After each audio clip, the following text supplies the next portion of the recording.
stomach hurt and I need to go doo-doo. Oh, sorry. I fell asleep watching this episode. Let's talk about it. So this sorry-ass episode begins with Natalie telling Tinkerbella that they will be going to an arena to perform with Wild'nWACK. And of course, the discolored hoe is so excited, honey. She's so excited. She's like, I've known I was born to perform, or whatever the she said with her orange-ass hair. And honestly, that's really all that happened this episode, is that they went to this stupid Wild'nWACK thing. Like, this was a waste of an episode. Like, I was even debating whether or not I want to even review this, because there was, like, literally nothing fucking happened. But since we here, I'll continue. So in the next scene, the OGs get in a room and talk pretty much about what had happened the previous episode with Ivory and Big Lex fighting over that stupid room. Now, when I saw this, I was looking at Rolly and I was like, am I on the right episode? Is this Baddies West? Because this bitch looks exactly the same as she did on Baddies West. BBO where? Weight loss where? Like, girl, you look the same, ho. All that pain on transforming Rolly, all that ooh and an on. And you look the same, baby. You look the same. Now, one noteworthy thing that happened during this scene is that Natalie says that Ivory said whoever gives Big Lex the baddie chain, she's going to beat up. And I was like, really? No lie, it seems like it, because she told Scotty that too. And Scotty, you know, she's a punk-ass hoe that's just known for shaking her ass on Lemmy's. So of course she's not going to want to fight Ivory, the big hitter. She probably don't want no piss thrown on her. So she gave in and gave the chain to Jazz. Like, I'm sorry, that is so weak. Why? You guys always talk about, oh, we're the OGs, but you let a newbie punk you into giving the chain to somebody else. I'm sorry. I feel like if Ivory didn't say that, Big Lex would have got that chain, because there's no reason in the world why Jazz got that chain. There's none. Zero. Nilch. Then Rolithia talks about the whole Slim assistant situation, and she says that Slim agreed to be the assistant, yada, yada, yada, yada, yada. She does also say that she didn't buy the tears that Slim was crying during their sit-down, because she feels like, you know, Slim just wants to be back on the show and is saying anything, which is probably true. You know, she probably, you know, wants to stay on this show, and I don't blame her. I mean, it's money, easy money, and all you gotta do is fight bitches.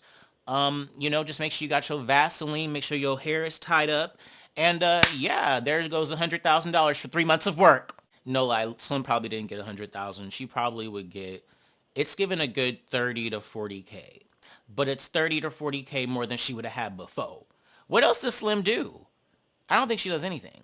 So then they also talk about going to Wild'nWACK, you know, things of that nature, such as, and that's how the scene ends. Now in the next scene, Pretty P, Buzz Lightyear, and Big Lex sit down to have a chit chat. Emma lets us know that she got to go boo-boo, honey, so this conversation got to go quick. She says she already boo-booed 10 times this morning. And I'm like, girl, do we really need to know that? Like, that is so nasty. So then Big Lex asks Pretty P where she stands with Diamond. She's just like, you know, it is what it is. I don't really know what's going to happen from there, but yeah. So then Jazz comes in the room to chop it up, and they kind of grill Jazz. Well, Big Lex grills Jazz because of the whole, you know, Jazz trying to give her chain to Pretty P. She feels like, you know, you shouldn't have, like, shined your light on another bitch when you're getting, you know, your own shit. But Jazz is like, look, material things don't mean nothing to me. I sleep in a California king-size bed. I got chains, so it ain't nothing for me to give a chain to a bitch. And I was like, oh! Now, Big Lex didn't like that one, did she? Because she was like, oh, she wants to act like she has everything. And I'm just like, girl, you're salty that you didn't get the chain, and I understand because you really deserved it. But it's like, get over it and move on. There's other episodes, honey. There's other episodes, and I'm sure there's more fights from you and Ivory. They also asked Jazz about how she felt about Summer snatching her chain. And then Jazz says, you know, Summer is a thief. I think it's theft, and that's not baddie behavior. Not baddie behavior at all. And then they asked Big Lex about the whole situation with Ivory, and Big Lex is like, look, she wants to keep going and keep going and keep going, and I have energy for days, okay? I'm like the Energizer Bunny. Let's go, let's go, let's go! But Big Lex says that the OGs really are the ones that started this, because if the OGs hadn't changed the name on the rooms, none of this would have happened. And I'm like, girl, you better be thanking the OGs, because they gave you a storyline, honey. They gave you a storyline, and everybody's looking at you, Big Lex, like you're the top dog. So, hey, in an indirect way, this was good for you, honey. It was good for you. So then, Emma says, all right, guys, I've been holding this shit in, so I gotta go. And that's how the scene ends. So in the next scene, Ivory, Bleachabella, and Diamond the 2000 Baddies sit down and have a conversation. They pretty much just talk about the whole fight with Big Lex again and this reiterating shit.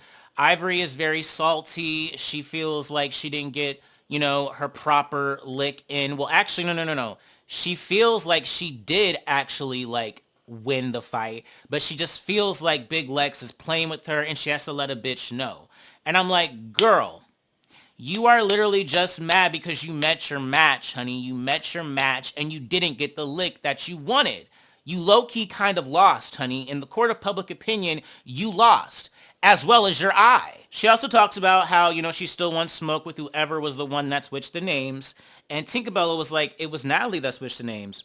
And she was like, no, it wasn't Natalie. And I'm like, yes, the fuck it was. It's on camera. Okay, Natalie was the one who literally had her hand on the sign and she moved it and she was laughing, talking about how funny it was going to be. So, girl, and like, I just find it like kind of pump fake how Ivory was kind of trying to duck the fade because she knows like she can't fight Natalie and she'll get fired. So she's like, well, no, it wasn't her. Girl, if you was as bad as you say you is, you would have just popped off on her right then and there and then went home. Okay, think about how the legacy that you would have had if you did that, honey. The public would probably love you if you would have wailed on Natalie. And there would be so much pressure by the fans to put you back on Zeus that you might come back for another season, honey. I mean, just keeping it a buck.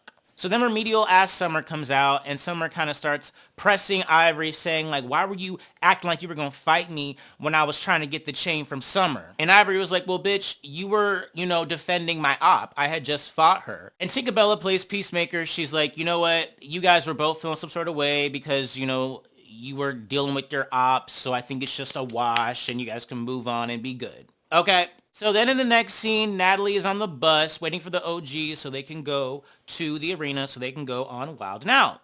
And on the bus, they're just talking shit about Ivory and Big Lex. Anna says like, oh, Big Lex was trying to make it seem like, I was the one that started the fight with the rooms. And I'm like, nah, girl, you guys already had issues before then with the whole like, oh, this is my city. And that is true. There was tension building up between Big Lex and Ivory, so it wasn't just like totally the OG's fault that they fought, but I mean, it was already gasoline and the OGs just lit the match and dropped it and boom. Oh my god, look at Biggie's confessional look. Ugh. Natalie also says that she does not understand why Ivory got so mad. It was literally just a prank. Like they used to do that shit on the Bad Girls Club or whatever. And yeah, like I honestly don't really understand Ivory being like so mad about it. But then again, I have to remember Ivory's like 21. I think she's like the youngest girl on the show, even though she looks like she's about 30. Ivory looks old as fuck. Like, I don't know, maybe it's just all the fighting, maybe the scarring has led to premature aging. I don't know, but bitch, you don't look like you 21, honey. Natalie also is in the confessional saying, look, none of these hoes better be fighting during our time on Wild 'N Out. Because if they do, them hoes is going home, honey. They going home. And I'm thinking to myself, that's kind of boring, though. The audience probably wants to see the baddies fight. That's why we watch baddies. Like, if you guys aren't fighting, we're snoring. You know what I mean? So then they pull up to the arena, and guess who comes on camera? Lemon Pepper. So then he does a little powwow with all the girls. Well, the OGs, really. And I was just looking at Scotty's face. She was looking at her man. She was like, yes, you better talk to them, Lemmy. Ooh, I'll see you later tonight in the bedroom and you can talk to me any old kind of way. Ooh, ooh. So then in the next scene, the newbies get on the bus to go to the arena. But Ivory quickly slips in before the bus takes off to get some alcohol because she's not going to ride with the girls. She doesn't want to ride with them. She doesn't want to be around them. And I'm like, girl, Ivory, you are so salty because you lost that fight. It's like, girl, like, it's giving immaturity. It's so stupid. I'm not going to sit on the bus with you because I lost a fight and I'm mad and salty about it. Like, girl, weak and whack. So then they start talking shit about Ivory when she leaves, and Big Lex is like, this bitch just doesn't stop. She doesn't know how to turn it on.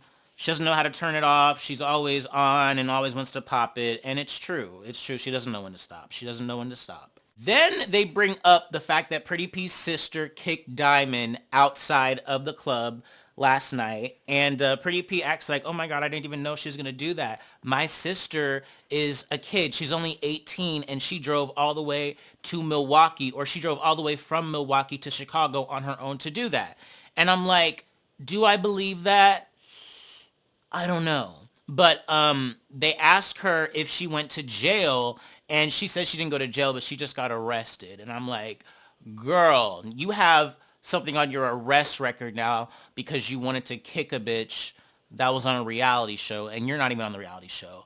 Like, sorry, Pretty P, your sister is stupid. She's not smart. She's not smart, in my Nene voice. But Diamond seems to believe Pretty P because she's not trying to fight Pretty P on the bus, and she's just kind of like, you know, it is what it is, whatever, A. And I'm like, girl, I guess.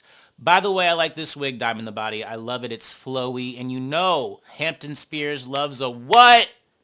A blonde wig. So then they all cheers. Like, we're about to go on Wild and Out. Yay, yay, yay. Oh, I forgot to mention, Bad Dolly, she kind of says a comment about, like, the Wild and Out girls. She calls them the Wild and Out hoes. You know, the girls that are just kind of there in the background on Wild and Out. And apparently Jazz was a Wild and Out girl. I think she said back in season 13, and Jazz is like, look, we're just there to look good, and we're chosen hoes. Chosen. And I'm like, oh? And no lie shit, if I just got to sit in the background and shake my ass and go, woo, woo, woo, and get paid a bunch of money to do it, I would do it too. It's not like they're actual hoes. They're not having sex with the castmates. Or are they? So then they all pull up to the arena. And oh my gosh, I love Stewie's confessional look here. The Jessica Rabbit thing. This is good. This you're on point with. And I like the fact how it covers almost half of her face. Because when it covers half of her face, she looks good. You know, showing all of her face, it's a little much. It's like, oh girl, if you want to continue to look good, Stewie, show as little of your face as possible. And no lie, I'm sorry. What does Blueface see in her? Like, I can at least say the Snaggletooth Heffa is really pretty. Like, Krishan is really pretty. She's just really ugly on the inside. But Stewie, I don't see it for her. I don't think she's a looker. I think she's basic at best. Basic at best. So then Nick Cannon, the trifling baby father of the century, comes out. I've said this before. I have no respect for Nick Cannon. I think he's a trash box human being. And I'm really disappointed that the legendary Mariah Carey chose to procreate with that hoe.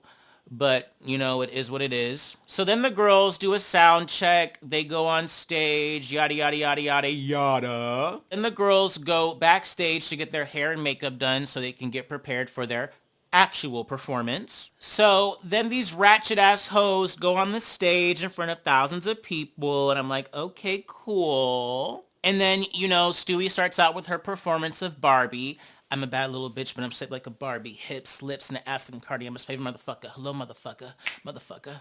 Motherfucker. Now, I like the song, but her stage presence is lacking. She needs to have more energy, more pep, more pep. And Bigums feels the same way. She's like, yeah, girl, it wasn't giving. The performance wasn't giving. But then Biggie and Tasiki do their song. What's the word? What we doing? And I was like, okay, cool. They had good energy. And the more I hear that song, I actually like it. I'm not going to lie. I'm not going to lie. So then Lemmy comes on the stage and says he has a surprise for Natalie. And it is her own CEO Baddies chain, honey. And it is big as fuck. And so she puts it on her neck, and apparently she didn't even have a Baddies chain because last season she gave it to Tinkerbella.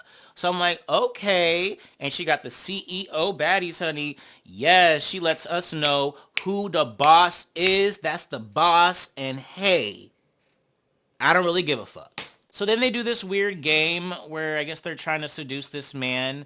And Scotty says something really nasty. She's like, you can come to my place or you can in my mouth. And I'm like, ew, that's not Lemmy, Scotty. That's not Lemmy.